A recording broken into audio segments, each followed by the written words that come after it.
Hello my friends and welcome back to my channel. My name is Tiffany and in today's video we're going to be talking about some of my kitchen decor staples that I always try to have in my kitchen, things that I look for when I go shopping at Home Goods or TJ Maxx, Target, and especially when I go antiquing. I get asked all the time, how do you curate a home that feels like it's put together but feels curated but not cold? And there are a lot of things that I have in mind, and I'm going to be doing a whole video on how to make your home feel cozy and welcoming and how to just slowly start to create this curated look in your home. But we're going to start with the kitchen because that's where I love to decorate the most, and there are staple items that I always try to look for, and I feel like anybody can add these items to their kitchen no matter what kind of style you have to warm up the space, make it feel inviting. It is always the heart of the home, so let's go ahead and get started. So I'm gonna start by talking about the design of the kitchen first. So I don't have a super large kitchen. It does take up a large chunk of my large communal space though, and I wanted it to feel just as warm and inviting as the family room. And so the first thing that I did that was really important to me was to not have super stark white cabinets. I did go with the color Alabaster by Sherwin-Williams. It's a little bit of a warmer white. And I did that because I didn't want it to feel like it was just like so overwhelmingly white, but I wanted the look of a white kitchen. So I felt like going with Alabaster was just a little bit warmer. And that's probably my tip number one, is just to stick with a little bit more of a warmer hue when it comes to your kitchen, either your kitchen cabinets or the color on the walls or your rugs. And this also applies to the metals that you put in your kitchen. So I would steer clear of silvers or of like platinums, and I would stick with the warmer tones of brass and oil rubbed bronze. Even a gold can work. In my kitchen, I went with black knobs. They're oil rubbed bronze, and it's the same for my faucet. And this just kind of gives that warm look of black, but it's not like stark black. It's not as modern as like a matte black. I wanted something that still felt like it was kind of traditional and lived in, but also gave that warm vibe. So that is my tip number one, is to stick with warm colors. Even if you're in the neutral palette or you're in a colorful palette, look for colors that are warm on the color wheel and you can't go wrong. Tip number two for making your kitchen feel really cozy, and design staples that I'm always looking for, are any type of wood elements, and that starts with cutting boards. These are so versatile, it's ridiculous. You can use them to hide parts on the wall that you don't want to see, like outlets. Those don't bother me, but if they bother you, that's a great way to hide those. And they're also great to just kind of warm up a corner. I love to stack the cutting boards up against the wall, layer them behind things, layer them in front of things, and they're perfect for just bringing in that little touch of warmth that you need in the corners of your kitchen. Not to mention, you can use them, right, every time you cook. So they're great for bread boards, they're good for charcuterie boards, they're even good just to kind of put something on top of to bring it to the table, just to add a little bit of warmth to your table as well. You can find cutting boards pretty much anywhere, but my favorite places to look for them are TJ Maxx, Home Goods, Hobby Lobby. In their spring section at Hobby Lobby in the spring shop, they always have a ton of wooden items, from cutting boards to giant charcuterie boards to utensils, and they're typically 40 to 50% off. I think right now they're currently 50% off, and you can find some really great pieces there. And I also love to look at TJ Maxx and Home Goods for larger cutting boards that I'm actually going to use. as a cutting board. Those are good places to find them. And of course, I always look for cutting boards or bread boards when I'm out at an antique store. I love ones that look like they've just been lived in or kind of forgotten about. They just add so much character to your kitchen, and that's always a staple that I am looking for. That kind of brings me into number 3 for my tips, and that is to use wooden or teak utensils anywhere in your kitchen. So they look beautiful in some type of utensil holder. I almost think of them like the kitchen bouquet, right? So you put them in some kind of vessel and they bouquet out, right? They bloom and they just look beautiful.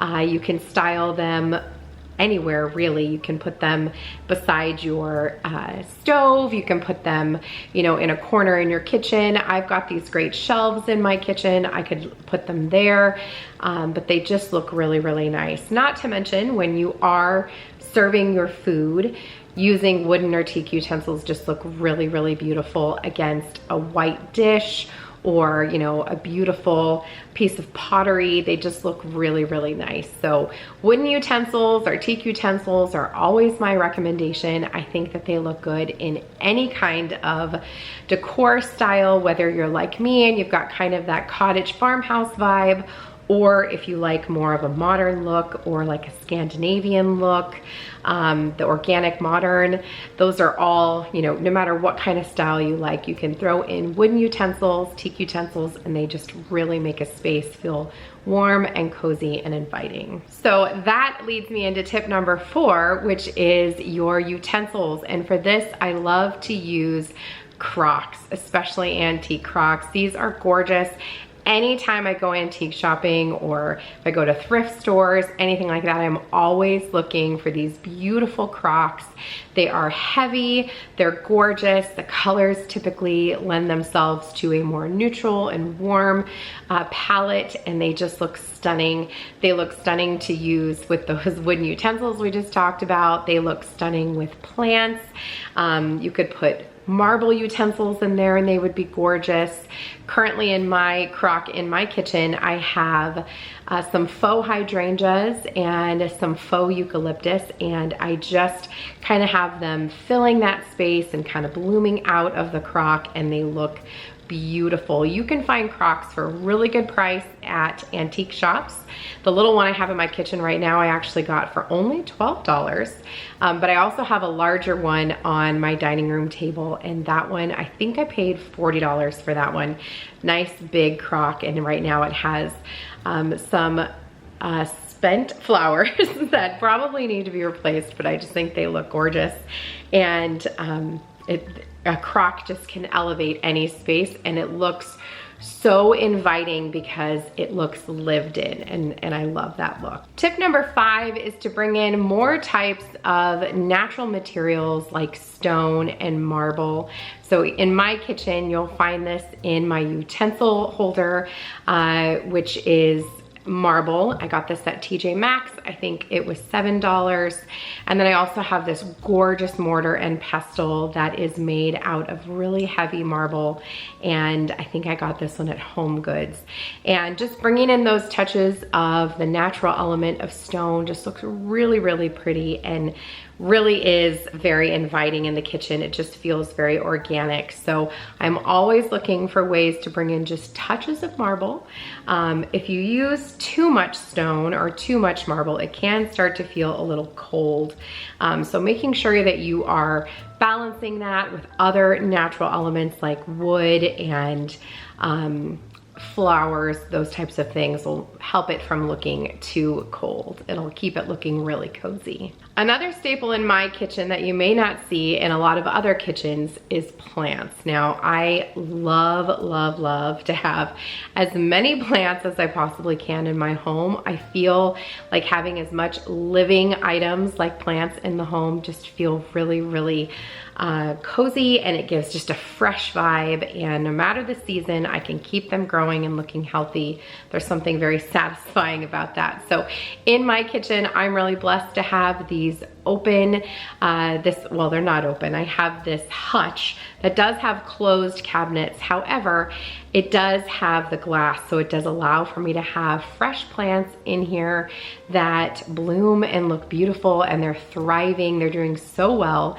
They actually don't require as much water because they don't dry out as quickly, which is wonderful. But just adding as many green elements as I possibly can to make things feel alive just feels so pretty and inviting to me. Again, this may not be everyone's style. I don't see a lot of people have a lot of houseplants in their kitchen, but for me, I feel like it's kind of a staple. It needs to be almost in every corner. And I just really, really love that look. If you're not really into houseplants, if you feel like they don't belong in the kitchen, you could just go with some type of herbs like basil or thyme. Rosemary would look really, really beautiful. I don't get a lot of natural light in my kitchen. It's all filtered light, so I try to make sure that I have low light plants in my kitchen, like pothos plants or rubber plants. Those can do perfectly fine with just the filtered light, since I don't have a window in the actual kitchen. But like I said, you can find a way to bring in those green elements that just make the kitchen feel alive, and you know, doesn't have to be just your regular old house plant like I have. Another staple I like to have in my kitchen is recipe books. I feel like recipe books are really beautiful. Not only do they inspire you to cook a delicious meal for yourself and your family, but they also just look like really great decor. So I've seen people have these stacked, you know, with a nice book stack with something on top. I've seen them kind of leaned on a shelf, just looking really beautiful and effortless. I like to keep my favorite cookbooks on a recipe book holder, and you can use it. Right now it's currently in the corner of my kitchen. However, I can pull it out, put it beside my stove, and it will hold my recipe book open for me while I cook, and I love that. So again, just another piece of functional decor. You guys probably hear people talk about that all the time. Try to have functional decor. I will say majority of the decor in my kitchen is not functional, and I'm okay with that. However, this is functional. I don't use it a ton. I usually will just either pull up a recipe on my phone, or I know a lot of recipes in my head, but I have it if I need to use it in a pinch. The last thing that I'm always on the hunt for when looking for decor for my kitchen is anything old. Any kind of kitchen utensil or kitchen gadget that I can find in an antique shop. That's what I am looking for. Old mixers or old mallets, or I think I've recently picked up like a butter cutter. You know, any type of old antique utensil that I can use as decor in my kitchen, I am all about that. So anytime you're out, you know, in an antique shop, don't just look for things that you can use, look for things that you can style in your kitchen, that just make it feel lived in, and that always lends itself to a cozy vibe. The last tip that I want to give you when it comes to decor staples in the kitchen, it's not really the actual item and more about how you use them. So I definitely, and I've talked about this on my channel a ton, I am a maximalist, not a minimalist. I'm like the opposite of that. I like really full decor. To me, that just feels very lived in. I like there to be a lot of interesting things for your eyes to look at. The best compliment I ever got was from my friend Cheryl, and if you're watching, hello. She told me that, you know, every nook and cranny in Tiffany's house, you can just find something beautiful to look at. And I love that because that's what I want. I like to look at things. So my kitchen has a lot of layered decor, and that is my last tip, is just to layer your decor, layer your cutting boards, layer your plants or your decor items, you know, kind of group them together in little vignettes.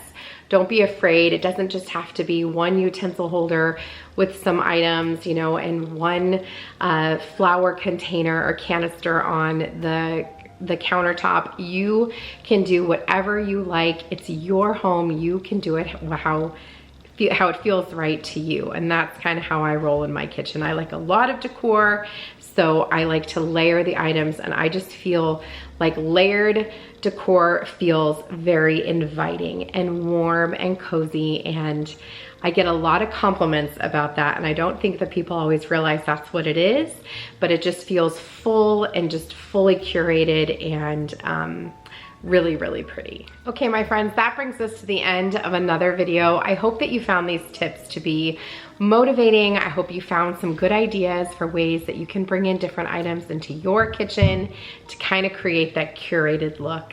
Stay tuned for more videos in the future about how I get that cozy vibe all throughout my home, and make sure to subscribe if you're not already, and I'll see you in the next one. Bye, friends.